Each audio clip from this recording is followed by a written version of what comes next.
The anime begins by showing us the most powerful and feared king of all time, a legendary warrior whose mere name inspired terror in his enemies. However, in an unexpected twist of fate, this invincible monarch suddenly finds himself suspended in an ethereal and unknown space where a mysterious voice announces that his new life is about to begin and that he must move toward the light shining before him. Confused, but with no other choice, he advances toward the radiance, only to discover with astonishment that he has been reborn as a helpless newborn in the arms of two strangers who gaze at him with tenderness. To his surprise, they introduce themselves as his parents. Rayolds, a man with a firm gaze and the aura of a warrior, and Alice, a woman with a warm demeanor but a glimmer of magical power in her eyes. Now named Arthur, he struggles to comprehend what has happened. After a lifetime of conquests and battles, he has been reduced to a fragile infantile body, incapable of even controlling his most basic functions, like holding up his own head or avoiding soiling himself. Frustration overwhelms him as he finds himself trapped in what he describes as a prison of flesh, where his sharp mind clashes against the physical limitations of his new form. The first days in this world are a mix of fascination and humiliation for Arthur. His father demonstrates abilities that clearly surpass human limits, performing magical techniques that shatter trees with a single strike. He also witnesses how a mistake in controlling this power leaves Rayolds severely injured, only for his mother to heal him with a recovery spell.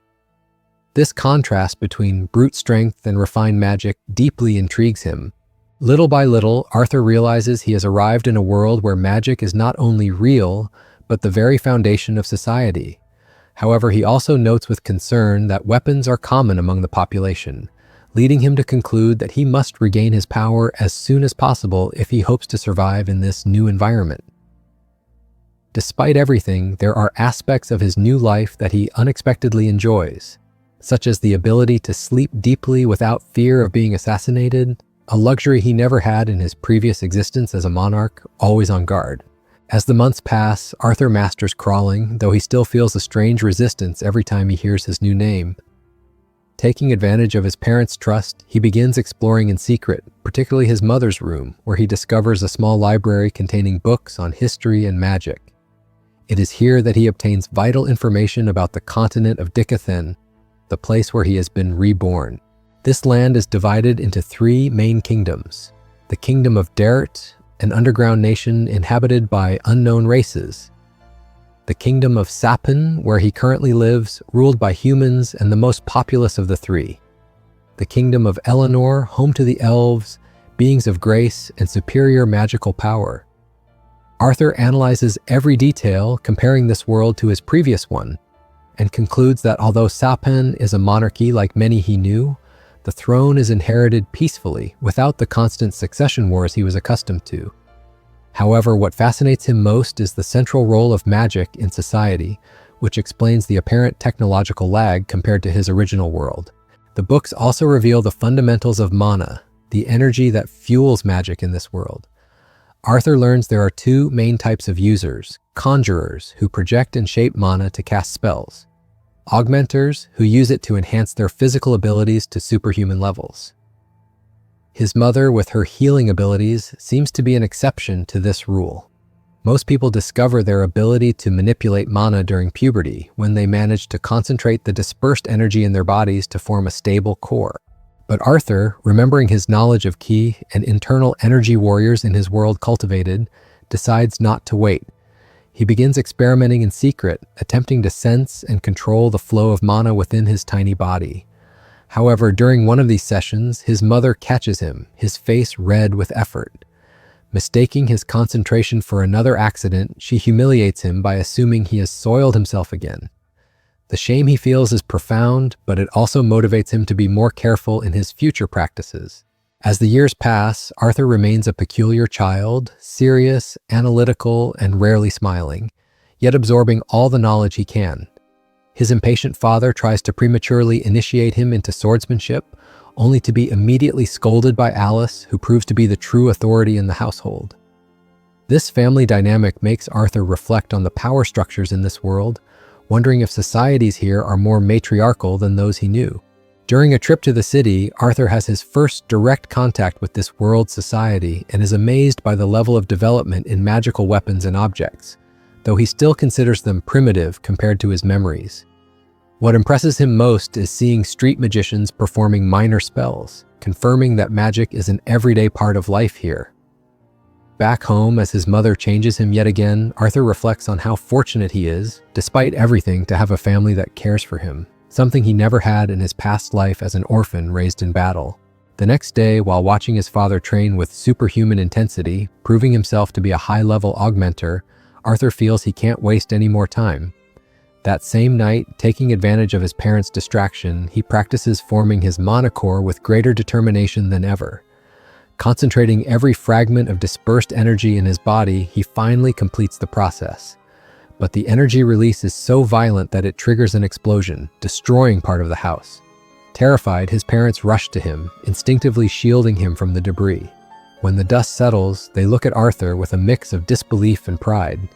Their son, not yet 3 years old, has achieved the impossible by forming a monocore at an age when he shouldn't even be able to sense energy flow. Arthur, for his part, doesn't understand why they're crying. To him, they simply fulfilled their duty as parents by protecting him. But something inside him is moved by this display of unconditional love, a concept so foreign to his past experience that he can't help but burst into tears for the first time since arriving in this world. In an abrupt shift, the scene changes to a dark cave somewhere remote on the continent where a creature of shadows and glowing eyes awakens, as if Arthur's mana explosion had disturbed its slumber. The creature smiles, thus ending the chapter. The chapter begins with a scene shift, showing Arthur's past in his previous life, where he was known as King Grey. Back then, he had to attend a hearing where he was to deliver a sentence for a man who committed the crime of attempting to assassinate the king. However, the council was lenient, deciding to escort the man and his family back to their country to await sentencing. The man pleaded with them to wait, arguing that while it was true he had tried to attack the king, the crime was his alone, and he didn't want his wife or son involved. He knew that returning to his country would be a fate worse than death, and he accepted it as his punishment, but he begged for his family's forgiveness. He then prostrated himself fully before King Grey, making his plea directly to him. But the council warned him to be careful with his words, as this matter did not deserve the king's attention. Suddenly, Grey approached his family and, in a swift attack, took their lives. The council made the man see that the king had saved them from endless suffering, something the man reluctantly accepted, having no other choice but to resign himself to it. Returning to Arthur, years pass, and now his father trains him in combat, offering him a pair of gloves identical to his own. Arthur rejects them, preferring the sword, as he knows that with his current body, using such weapons would leave him vulnerable to enemies who could kill him before he could even strike. Though Reynolds is hurt by this, he had been excited to pass on his gloves. He accepts Arthur's choice and begins training him. After receiving a few attacks from his father, Arthur learns how to imbue his weapon with magic. He grasps the concept just by watching, and soon does the same with his wooden sword. When he strikes, he destroys his father's staff, leaving Reynolds completely surprised. Later, Reynolds speaks with Alice, telling her that Arthur needs a real teacher. He remembers that he was supposed to be the one to train him, but their son has such great potential that a proper master could help him explore it further. Alice disagrees and suggests teaching him her magic, but Reynolds points out that her case is special and wouldn't be effective. Besides, Arthur, despite being only 4 years old, managed to pierce something reinforced with mana. Alice is astonished, but still refuses to let her son go and even tries to convince Reynolds to change his mind. This sparks an argument between them, while Arthur thinks that emotions sometimes cloud one's judgment. He proposes a third option, suggesting that both parents accompany him. After a long silence, his parents call him a genius for the excellent idea and start packing for the journey. Arthur notices their energetic mood and can't help but smile in happiness. Later, carriages arrive to pick them up, and at his father's request, Arthur introduces himself to the group. The leader, assuming Arthur doesn't remember him, introduces himself, but Arthur recognizes him well. They were the adventurers who helped rebuild the house after he destroyed it long ago. The group is called the Twin Horns, where Reynolds and Alice once belonged. The leader is Adam Crench, and the other members are Angela Rose, Durden Walker, Jasmine Flamesworth, and Helen Shart, basically names fit for an NBA player. Once everything is ready, they begin their journey. Along the way, Arthur remarks that this mode of transportation is very primitive compared to the advanced technology of his past life. Still, it's not so bad, as he can sit comfortably with his mother. They're heading to a city called Cyrus, but danger lurks everywhere in this world. While camping, monsters suddenly attack, and the group quickly prepares to fight. Arthur observes their combat styles. Adam, Helen, and Jasmine are enhancers, while Angela and Durden appear to be conjurers. After defeating the enemies, Arthur admires their skills and resolves to become as strong as them soon. That night, Arthur reflects on the lack of comforts while traveling, though at least the food is freshly cooked. His mother sighs deeply, and when he asks what's wrong, she says she's full. He stares at her plate, and Alice notices Reynolds' injured arm. She sets her plate aside to heal him, but Helen and Jasmine signal her to wait as they guard the forest. While Alice heals Reynolds, Arthur realizes his mother is a rare type of mage called an emitter, with healing powers. Such mages usually hide their abilities to avoid becoming targets, which explains why his parents lived anonymously in the countryside. Soon after, Adam asks Reynolds for permission to take Arthur for training. Though surprised, Arthur agrees since his father doesn't object. Adam wields a spear, and Arthur doubts the training will be easy, but he keeps his concerns to himself, internally criticizing them for forgetting he's only 4. Adam asks if he's ready and begins imbuing his weapon with mana. Arthur notices he isn't holding back, so he responds in kind, channeling mana into his weapon and legs. This surprises Adam, and without hesitation, Arthur attacks. Adam blocks, but Arthur vanishes from his sight, reappearing behind him, though he skids slightly on the dirt.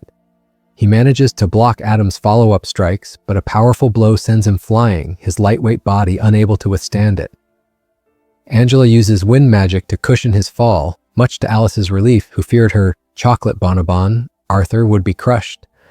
The group scolds Adam for going too far, but he defends himself, calling Arthur a little monster. Distracted by their argument, Arthur is startled when Jasmine suddenly appears beside him, asking how he did that. He stays silent, unsure how to respond, but recognizes her determined gaze. She won't give up until she gets answers. The journey continues smoothly, and during this time, Arthur trains and learns from everyone, even sharing knowledge from his past life. He teaches Jasmine how to enhance her feat for speed, and over time, her presence grows closer to him, which he doesn't mind. Unexpectedly, Jasmine reveals she learned it's his birthday and gifts him a knife as thanks for his teachings. Arthur is surprised but grateful, realizing she's grown fond of him.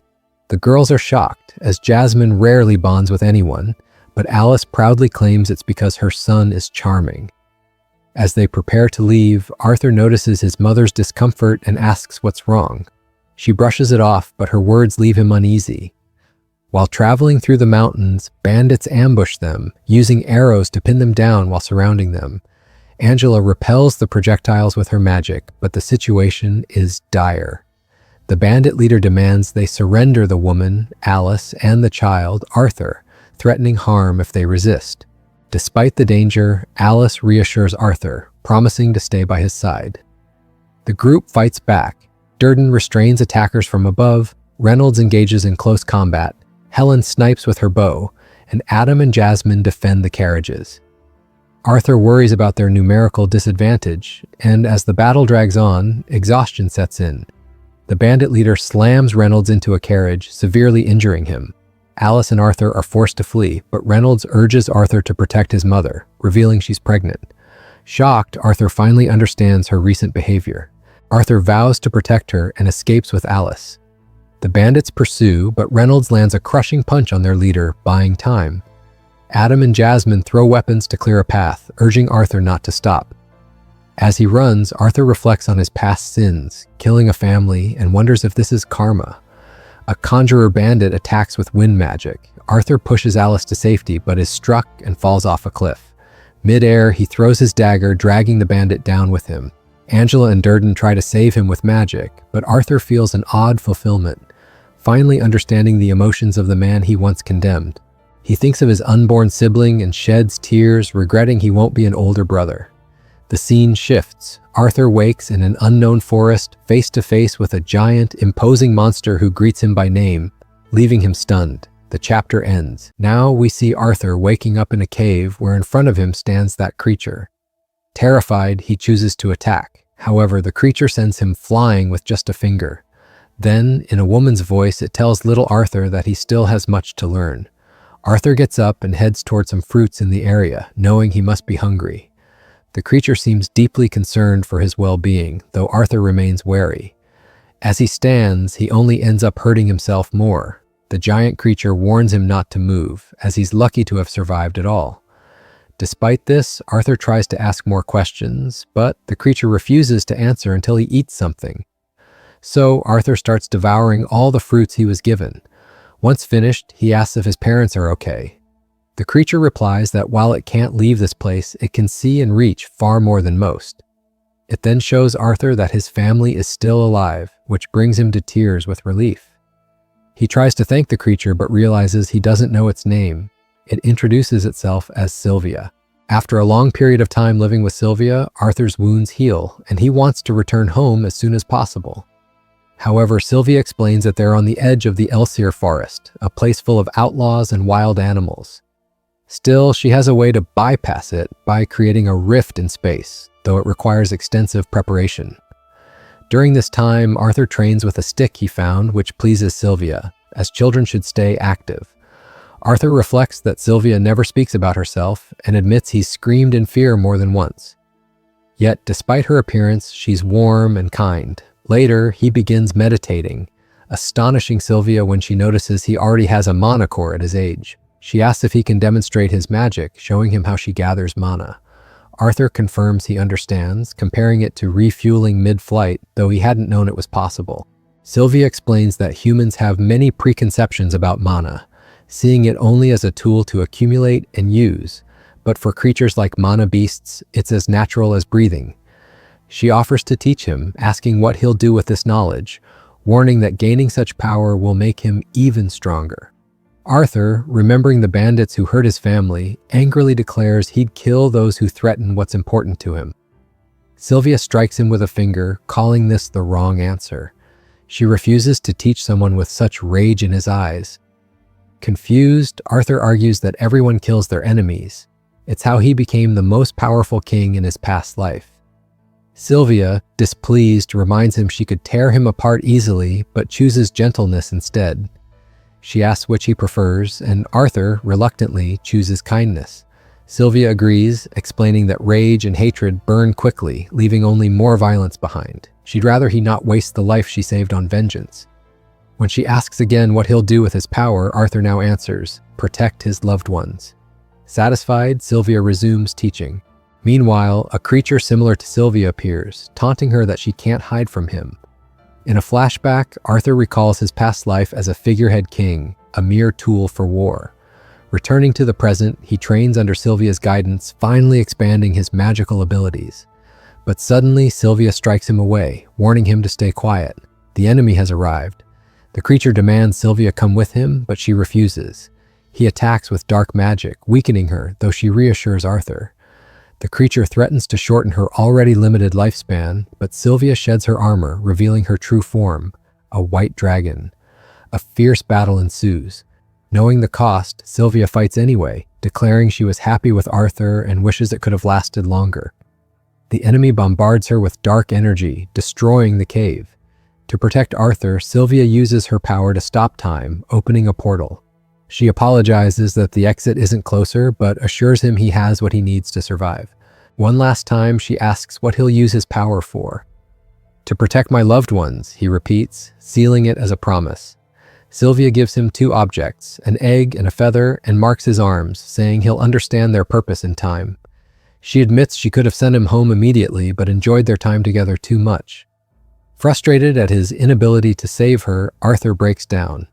Sylvia comforts him, saying the promise doesn't apply here.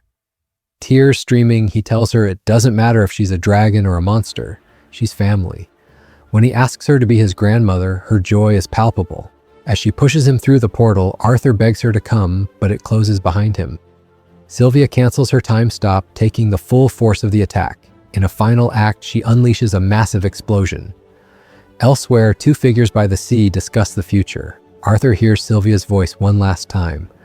The world is full of pain, but that's why we must fill it with happiness. Step by step, you'll achieve it. You are the strongest king.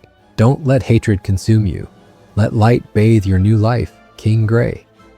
Arthur wakes in the forest, weeping but determined to fulfill Sylvia's wish. As he gathers himself, a rustling in the bushes catches his attention. The chapter ends.